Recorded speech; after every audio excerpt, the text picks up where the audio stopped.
안녕하세요. 오늘은 정말 뜨거운 경기 분석을 가져왔습니다. 바로 7월 15일에 열리는 EAFF 동아시안컵 조 1위 결정전 한국 대 일본.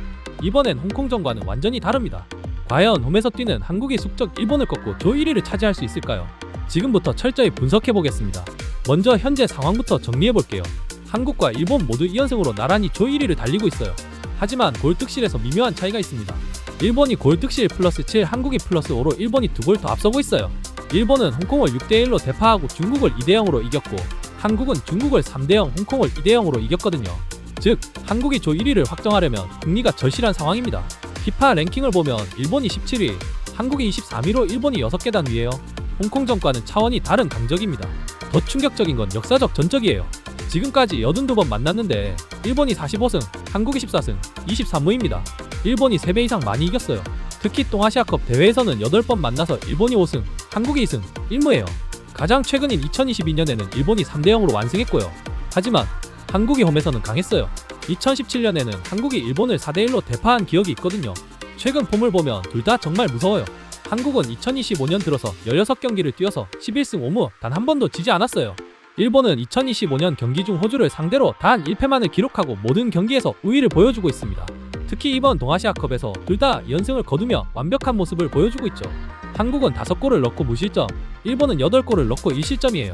공격력과 수비력 모두 인상적이죠.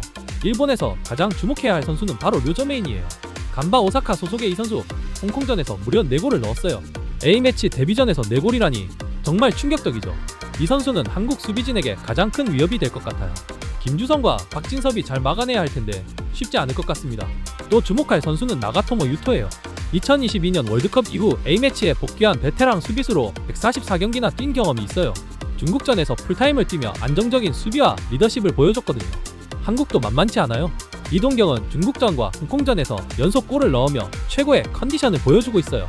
중거리 슈팅과 패스 능력이 뛰어나서 일본 미드필드를 위협할 수 있을 것 같습니다. 주민규는 중국전에서 헤더 골을 넣으며 공중볼의 위력을 보여줬어요. 일본의 센터백들을 상대로 세트피스에서 큰 위협이 될 수 있어요. 특히 이호재는 홍콩전에서 교체 출전해서 바로 골을 넣었거든요. A매치 데뷔전 득점이라는 드라마를 만들어냈죠. 후반 교체 카드로 아주 유력해 보입니다. 감독들의 전술적 대결도 흥미로워요. 홍명보 감독은 4-2-3-1 또는 5-4-1 포메이션을 사용할 것 같아요. 문선민과 김문환의 측면 활용, 그리고 이동경의 중앙 창의성을 강조할 거예요. 특히 수비 테스트를 강조하고 있어서 일본의 빠른 공격에 대비한 안정적인 수비 라인을 구축할 것 같습니다. 모리아스 하지메 감독은 4-4-2나 4-2-3-2를 쓸 가능성이 높아요. 류저메인의 마무리 능력과 나가토모의 측면 안정성, 그리고 소마, 유키의 중원 장악력을 활용할 거예요. 일본은 조직력이 정말 뛰어나거든요. 유럽파 없이도 J리그 선수들만으로 이렇게 강력한 팀을 만들어내는 게 정말 대단해요. 이번 경기는 용인 미르 스타디움에서 열려요. 7월 15일 용인 날씨는 기온 28도, 습도 83%의 무더운 여름 날씨예요. 30분과 75분경에 쿨링 브레이크도 있을 것 같고요. 한일전 라이벌리가 있잖아요. 팬들의 뜨거운 응원이 한국 선수들에게 큰 힘이 될 것 같습니다. 이 경기의 핵심 변수들을 정리해보면 첫 번째는 류저메인을 한국 수비진이 얼마나 잘 막아내느냐예요. 홍콩전에서 4골을 넣은 폭발적인 득점력을 보여줬으니까 정말 조심해야 해요. 두 번째는 이동경의 중거리 슈팅이에요. 연속 골을 넣고 있는 상황에서 일본 골키퍼 오사코 케이스케를 위협할 수 있을 것 같아요. 세 번째는 홍명보 감독의 교체 타이밍이에요. 특히 이호재 같은 신선한 선수들을 언제 투입하느냐가 경기의 흐름을 바꿀 수 있어요. 마지막으로 한일전 특유의 긴장감이에요. 이런 라이벌 매치에서는 평소보다 강도 높은 경기가 펼쳐질 가능성이 높아요. 모든 분석을 종합해서 최종 예측을 해보겠습니다. 이번 경기는 정말 예측하기 어려워요. 일본이 역사적으로 우세하고 최근 폼도 좋지만 한국도 홈에서 무패 행진을 이어가고 있거든요. 예상 스코어는 2대1로 한국 승리입니다. 승리 확률은 한국 45%, 일본 40%, 무승부 15%로 봅니다. 경기 흐름을 예상해보면 한국이 홈 어드밴티지를 바탕으로 초반 주도권을 잡을 것 같아요. 이동경과 문선민의 측면 공격으로 기회를 만들어낼 거고요. 일본은 소마, 유키와 류저메인의 역습으로 응수할 텐데 전반에는 1대0이나 1대1로 팽팽할 것 같아요. 후반에는 한국이 이호재나 강상윤 같은 교체 선수들을 투입해서 체력을 유지하면서 주민규의 세트피스나 이동경의 중거리 슈팅으로 결승골을 넣을 가능성이 높아 보여요.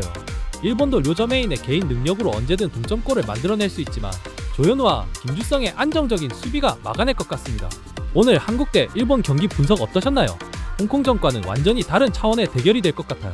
일본의 조직력과 류저메인의 득점력, 그리고 한국의 홈 어드밴티지와 이동경의 창의성이 만나는 흥미진진한 경기가 될 거예요. 특히 조 1위를 걸고 벌이는 승부라서 양팀 모두 최대한의 집중력을 발휘할 것 같습니다. 구독과 알림 설정 눌러주시고 경기 후 결과 분석 영상도 기다려주세요.